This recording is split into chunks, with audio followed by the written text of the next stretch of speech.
Hey, I'm Troy, and welcome back to Agile Without the Kool-Aid, the place where we stop pretending PowerPoint slides equal transformation. Ever heard this in a sprint retrospective? Hey, we need more ownership on this team. Everyone nods, no one clarifies, and the next sprint, same story repeats. Today, we're tackling the most misused word in Agile, ownership, because too often assigning an owner on paper tricks the team into thinking the problem is solved, when in reality, nothing changes. So why does the ownership illusion happen? Because slapping a title on a person tricks us into thinking the work is covered. And reality check, it's not. What happens in a lot of organizations is someone gets tagged as an owner, and leadership thinks the problem is solved. 3 months later, they're baffled when projects are still stalling. When I investigate, I find every story had an owner. Their boards are a beautiful rainbow of assigned tasks. Yet when I asked why a critical feature was 6 weeks behind, the response was, Jamie owns it, but he's waiting on Sarah. And Sarah waiting on Jamie. Round and round we go. The accountability carousel. This isn't ownership. It's digital name tags.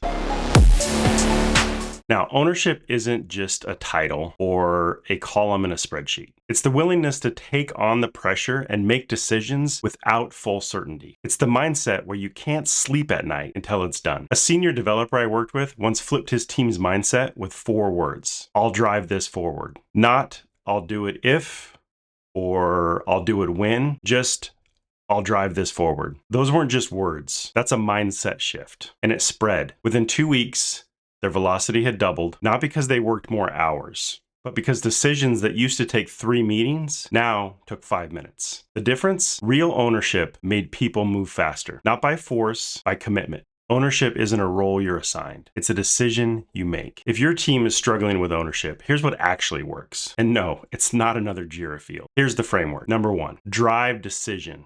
Don't defer. Someone either drives a decision or they don't. There's no partial ownership or stakeholder ownership. Those are just fancy terms for having opinions without responsibility. Number 2, celebrate courage, not caution. When someone makes a call without complete information, which is most of the time in the real world, recognize that courage publicly. Number 3, align, don't approve. Start every meeting with the question, what decisions did you make since we last met? Not, what did you do? The difference is huge. A team I worked with kept repeating, but we need approval to make decisions. If you hear that, push them back towards these principles. You don't need approval, you need alignment. Otherwise, we're just passing the buck instead of making decisions. This will allow you to take your team from permission culture to decision culture. If all you do is rename responsibility to ownership in your Agile process, you're sticking a new label on the same old problem. True ownership isn't comfortable. But it's the difference between teams that ship and teams that talk about shipping, or teams that execute and teams that talk about executing. In the end, results and outcome are what counts, not just talking about getting there.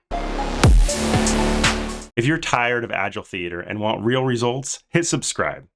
Or don't. Either way, I'm showing up. Weekly videos, no fluff, no Kool-Aid, just clarity.